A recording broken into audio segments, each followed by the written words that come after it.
For this Madden 25 tips video breakdown, we're going to take a look at a play called Gun Trips Tight End Flex Vert. In this particular play, we like to attack both man and zone coverage. For this video breakdown, we're actually going to show you how we like to run it against man coverage. Let's go ahead and take a look at the pass routes for this particular play, at least by default. And as you look at it, the split end, now he's lined up out here on the left. He's going to go ahead and run this go route down the left sideline. And then to the inside of him, this is the middle slot receiver. That's what we're going to wind up calling him. He's going to run a crossing route or a deep crossing route in this area here. Some of you might consider this a post route. Kind of looks more like a post, but we'll call it a deep cross. And then to the inside of him, which is the inside slot receiver. Now he runs a crossing route in this area here, and he's the play's primary receiver.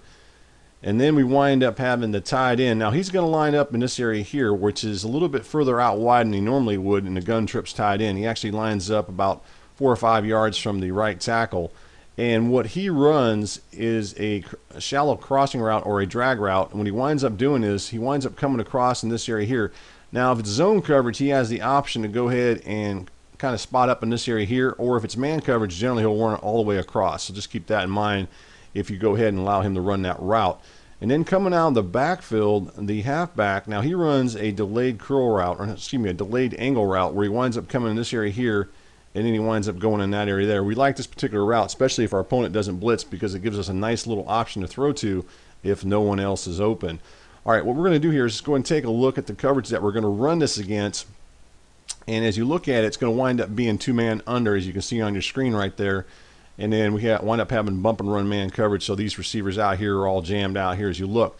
Now, one of the things with this particular play, unlike some of the other gun trips tight end, because the tight end does line up out wide over here, which is where I showed earlier what I was talking about, then what winds up happening is the inside slot receiver generally winds up getting matched up against a linebacker. So here's the inside slot receiver right there, and then here's a linebacker that's matched up against him. So that's generally what winds up happening. For that reason, it gives you an advantage on the offensive side of the ball, especially if you go ahead and put your top receiver or a fast receiver in the inside slot position, such as what we're showing here. You can package him in if you want, or you can sub him in.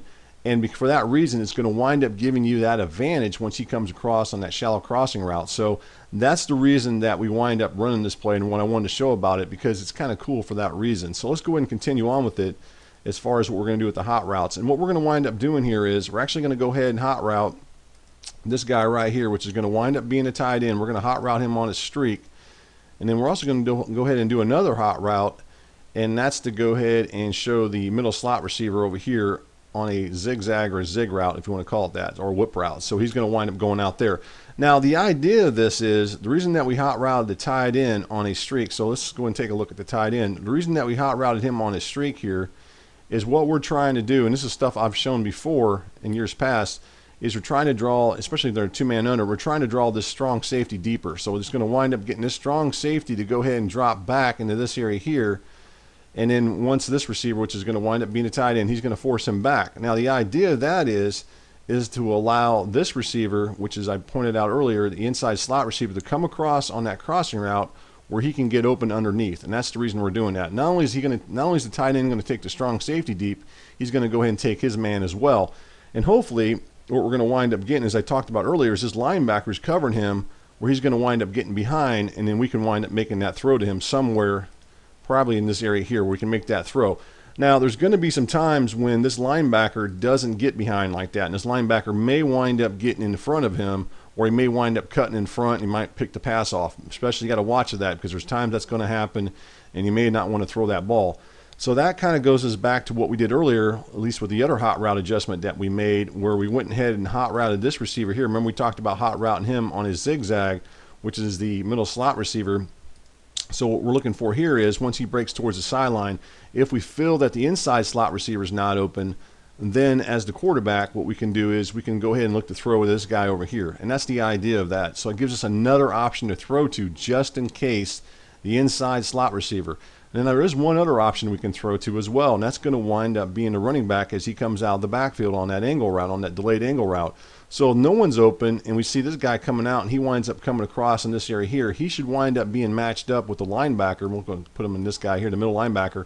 He should be lined up where the middle linebacker comes in this area here. And then as the quarterback, if we don't see our first couple options that are open, And then what we can wind up doing here is wind up making that throw into that area there. So we have those three options to look to throw to go ahead and attack this particular coverage. So as far as reading the coverage would be something like this. We probably make him our number 1 read, which is going to be the inside slot receiver. This guy would be our number 2 read, and this guy here would be our number 3 receiver. As far as what we would read as the quarterback if we're looking to go ahead and throw the ball to one of those 3 receivers against man coverage.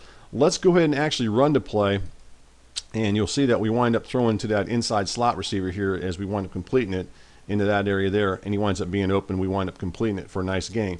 So really, between this type of play, what you can wind up doing is really looking to throw to those 3 receivers and find someone that could wind up being open, and hopefully you wind up having a nice play as far as picking this up. So just keep that in mind. Either look for the inside slot receiver, the middle slot receiver on the whip route, or the halfback coming out of the backfield on the delayed angle route. This play is called Gun Trips Tight End Flex Verts. Nice little play to go ahead and run to attack man and zone coverage.